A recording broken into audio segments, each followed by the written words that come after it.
जय हिंद दोस्तों। क्लास 10 का बायोलॉजी पाठ 6 जनन चैप्टर का है लघु उत्तरीय प्रश्न। इसके पहले हम अति लघु उत्तरीय प्रश्न का हम वीडियो अपलोड कर चुके हैं। एक किताब है NCERT बुक भारती भवन का, जो कि लघु उत्तरीय प्रश्न आपके सामने है। इसके पहले अति लघु उत्तरीय अपलोड कर चुके हैं। यहाँ देखिए अब आगे। अलैंगिक जनन की मुख्य विशेषताएं क्या है? अलैंगिक जनन में माता पिता यानी कि नर और मादा भाग नहीं लेते हैं, तो इसमें जीवों का सिर्फ एक व्यष्टि भाग लेता है, एक ही रहता है, एक ही, नर हो तो नर, पुरुष हो, मादा हो तो मादा। इसमें युग्मक भाग नहीं लेता है, युग्मक मतलब जोड़ा। इस प्रकार के जनन में समसूत्री कोशिका विभाजन होता है। आगे देखिए, अलैंगिक जनन के बाद जो संतानें पैदा होती है वे आनुवांशिक गुणों में ठीक जनकों के समान होती है, बहु रहेगा, उसमें डिफरेंट नहीं रहेगा। आगे देखिए क्वेश्चन नंबर 2, द्विखंडन एवं बहुखंडन में क्या विभेद है? द्विखंडन मतलब दो टुकड़ा में विभक्त होना, और बहुखंडन मतलब बहुत सा टुकड़ा में विभक्त होना। जैसे में कोई अमीवा है, ऐसे कोई अमीवा है, अब बीच से क्या है, लंबा होकर के समझाए हैं बढ़िया से। ये कोशिका क्या हो गया, ये दो टूट के क्या बन गया, इसको से दो गो, एगो नीचे बन गया, एगो ऊपरे बन गया, तो ये हो गया का द्विखंडन। और यही कोशिका अगर ये जो है से अब 5-6 गो में कट गया, 1 2 3, ये हो जाएगा बहुत खंडन। आगे देखिए, अब इसका देखिए द्विखंडन का एग्जाम्पल देख लीजिए। कोशिका के चारों ओर शिष्ट अवस्था रक्षी भित्ति नहीं होती है। इसमें कोशिका के चारों ओर शिष्ट अथवा रक्षी भित्ति बन जाती है, रक्षा करने वाला भित्ति बहुखंडन वाला में।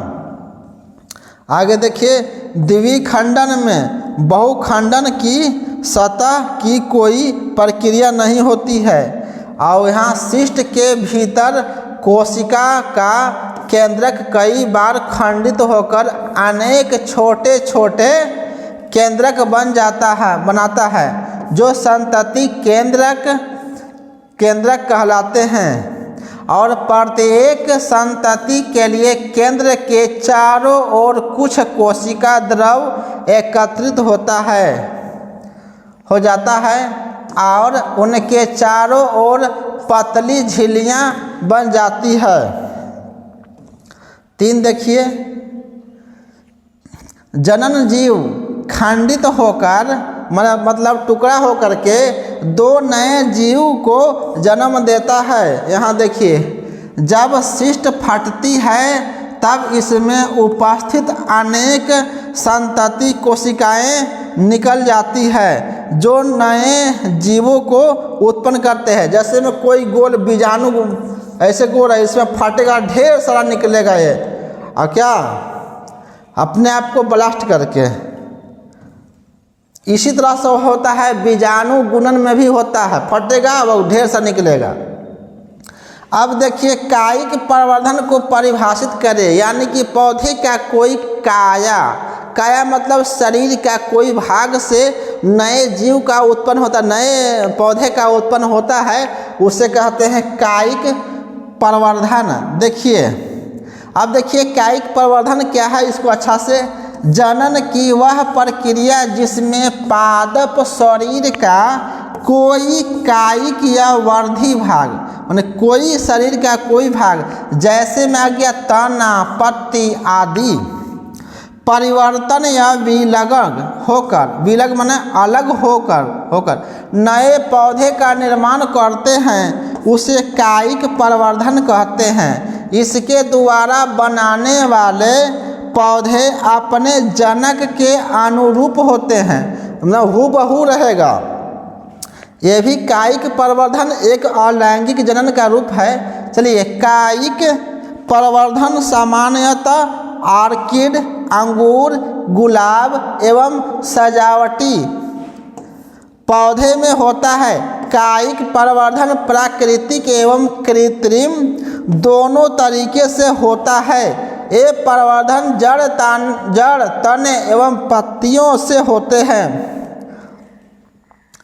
कायिक प्रवर्धन भी अलैंगिक जनन के रूप में आते हैं। आगे देखिए, पुनर्जनन में क्या होता है।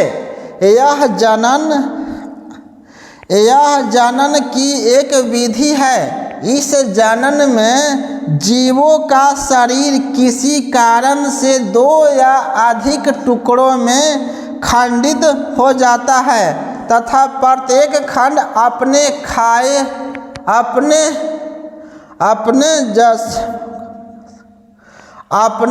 कि जो अपने टुकड़े हुए भागों का विकास कर पूर्ण विकसित नए जीवों में परिवर्तन हो जाता है। यहाँ पर खंड अपने टुकड़े कर दीजिएगा। यहाँ पर अपने टुकड़े हुए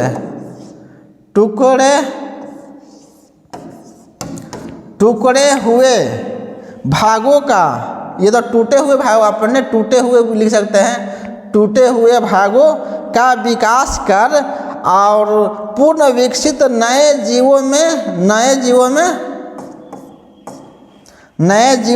परिवर्तन हो जाता है और सामान्य जीवन यापन करता है। इस प्रकार के जीवन स्पाइरोगाइरा, हाइड्रा तथा प्लेनेरिया आदि में होता है। प्लेनेरिया क्या कहते हैं, एक लंबा रहेगा ऐसे इस तरह से, 1 टुकड़ा, 2 टुकड़ा, 3 टुकड़ा, 4 टुकड़ा, अब जितना निकलेगा ये निकलेगा यहाँ, तो एक बन जाएगा यहाँ बनेगा, यहाँ बनेगा, जितना यहाँ बनेगा, सब बड़ा बड़ा बन जाएगा, इसी के जैसा लंबा लंबा हो जाएगा। इसका विकास होकर अब बनना शुरू हो गया, विकास होके सब अलग समझाए हैं लेसन में। आगे देखिए, यहाँ केवल हम आंसर क्वेश्चन लिखवा रहे हैं।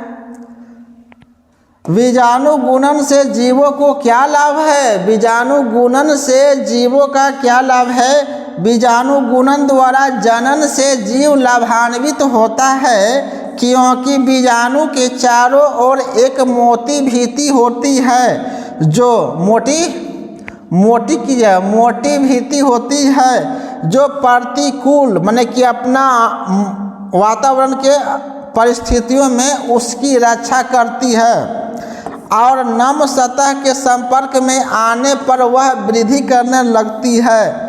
प्रतिकूल माने खराब स्थिति रहेगा तो क्या करेगा, वो अपने को रक्षा करके बचाए हुए रहेगा, और जैसी उसके अनुसार स्थिति आएगा तो अपना गुणन करना स्टार्ट कर देगा।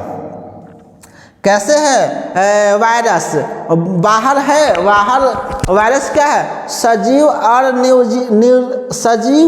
निर्जीव के बीच का कड़ी है, ना उसे सजीव कहा है ना उसे निर्जीव कहा है। वो क्या करता है कि वो जब बाहर रहता है तो ठीक है, और जैसे किसी के शरीर में जाएगा तो घाटा पहुंचाना शुरू कर देता है। वायरस से हमें किसी फायदा, जीवाणु जो है होता है वो फायदा वाला और घाटा वाला दोनों होता है, लेकिन वायरस एक ऐसा जीव है केवल घाटा पहुंचाने वाला, उससे हम लोग का किसी को फायदा होने वाला है नहीं। वायरस केवल घाटा वाला होता है। जीवाणु 2 प्रकार के, एक फायदा वाला एक घाटा वाला, लेकिन वायरस केवल घाटा वाला होता है। क्या जटिल संरचना वाले जीव पुनर्जनन द्वारा संतति उत्पन्न कर सकते हैं? तो नहीं।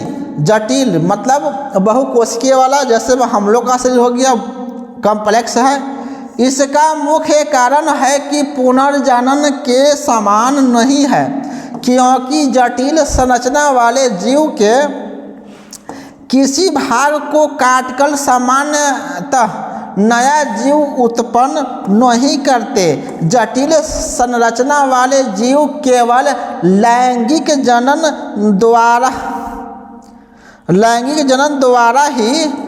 द्वारा ही नई संतति उत्पन्न कर सकते हैं। अच्छा से यहाँ लिख लीजिएगा।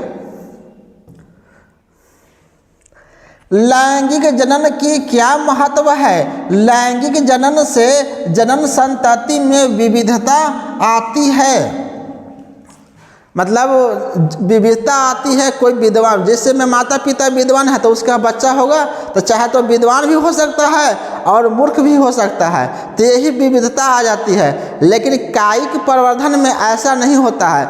यदि कोई अमरूद का गाछ है, उसको तना काट के कलम करके कहीं लगाइएगा, यदि बड़ा अमरूद वाला है तो बड़ा ही फलेगा, यदि छोटा वाला है तो छोटा ही हूबहू फलेगा। लेकिन यदि बड़ा अमरूद है उसका बीचा रोपिएगा तो एक गारंटी 100% नहीं है, उसका फल बड़ा ही होगा, छोटा भी हो सकता है। तो इसी को कहते हैं विविधता अलग हो सकता है। आगे देखिए, जीव के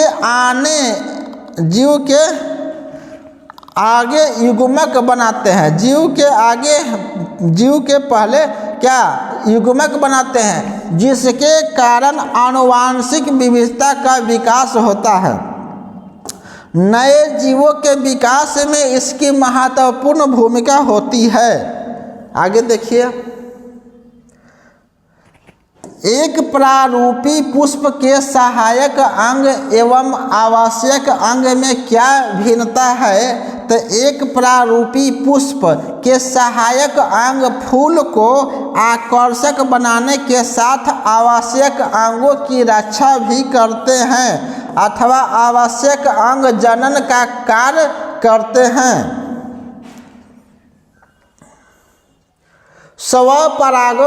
स्वपरागन एवं परपरागन में क्या अंतर है? देखिए क्या है अंतर, से थोड़ा स्मॉल करते हैं। चलिए, परागन उसी फूल के द्वारा उसी पौधे के दूसरे फूल में वर्तिकाग्र पर पहुंचते हैं तो उसे स्वपरागन। एक बड़ा वृक्ष है, इसी वृक्ष पर यहाँ भी एक वृक्ष है, ऐसे एक वृक्ष है, एक डाढ़ में यहाँ पर ऐसे एगो फूल है, यहाँ पर एगो फूल है। मान लिया कि एगो यहाँ पर फूल है, एगो यहाँ पर फूल है, एगो यहाँ पर फूल है, ठीक है। और इस फूल से मतलब यहाँ वर्तिकाग्र है, ये क्या है? यह क्या बगल में क्या है? बगल में पुकेसर है, या फिर क्या है? बगल में पुकेसर है। इसका पुकेसर आके इसका अस्त्री केसर में आया तो क्या कहेगा? स्वपरागन। फिर इसका गया इसी के में एकरा में आ गया, इसमें आ गया, एक क्या हो गया? स्वपरागन। अब ये पौधा है और एक यहाँ पौधा है, एक यहाँ पौधा है, ये फूल हो गया, ये क्या हो? अस्त्री केसर हो गया बीच वाला। अब बगल वाला क्या हो गया? ये हो गया पुकेसर, मतलब पुकेसर नर पुरुष हो गया। अब यहाँ देखिए, इस फूल के पुकेसर कहाँ आ गया? दूसरे वृक्ष के फूल में आ गया, हाँ वर्तिकाग्र में। यहाँ पर बीच वाला क्या होता है? अस्त्री केसर, इससे इसमें आ गया, तो इसी को कहते हैं परपरागन।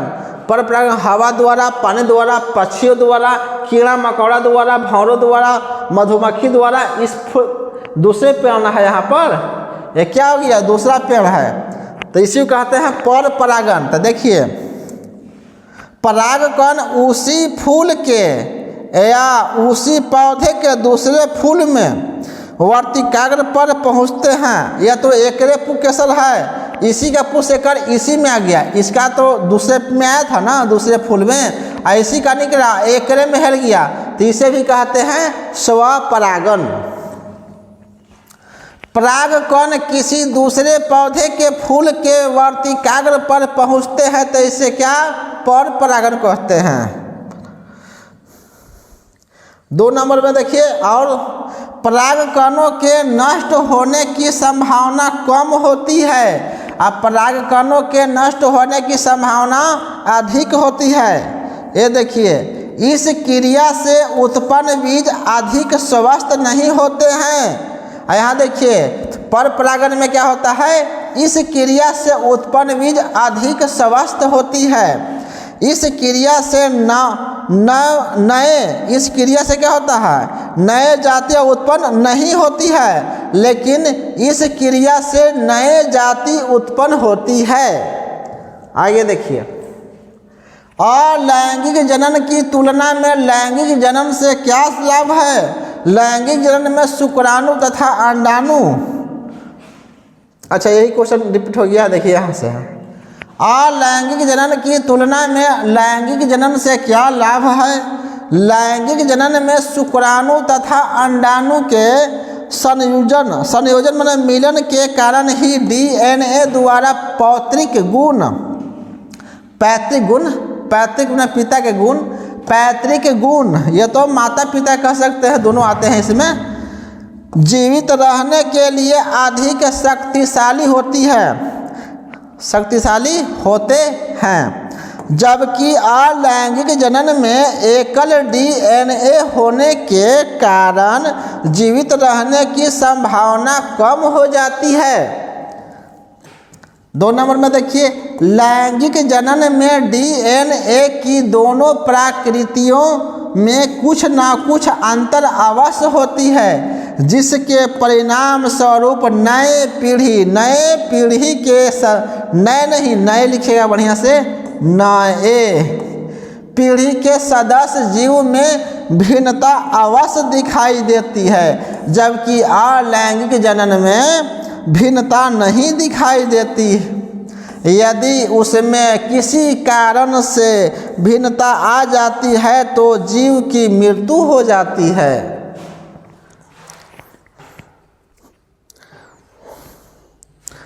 तीसरा देखिए, लैंगिक जनन उद्विकास में बहुत सहायक है, जबकि अलैंगिक जनन उद्विकास में सहायक नहीं है। यहाँ से आगे आपका दीर्घ उत्तरीय प्रश्न, चाहे तो आप इसे लिख सकते हैं। विभिन्न प्रकार के अलैंगिक जनन का सचित्र एवं संक्षिप्त विवरण दें। इसे लिख सकते हैं, ज़्यादा बैठे हुए हैं तो आराम से, क्योंकि टोटल एग्ज़ाम में आपको 80 नंबर के आएगा और इसमें से एक ही क्वेश्चन आएगा ऐसा दीर्घ 4 नंबर का। अमीबा में द्विविभाजन मुकुलन,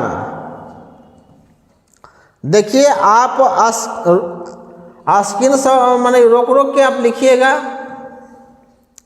हम दिखला दे रहे हैं, स्क्रीन शॉट लीजिए।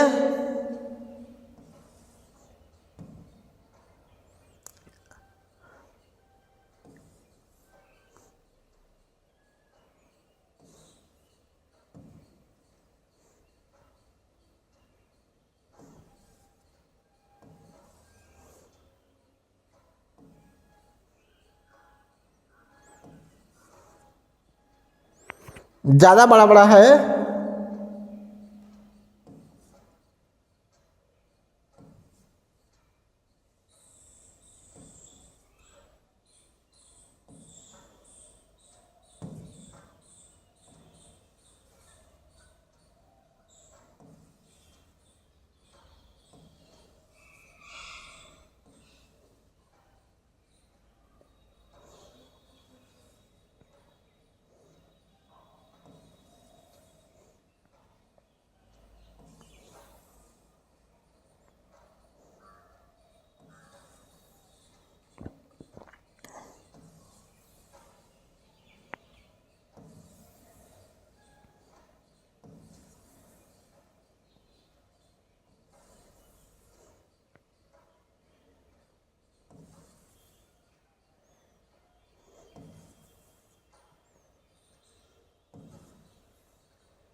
चलिए यहाँ से एंड हो गया, नेक्स्ट वीडियो मिलेंगे। जय हिंद।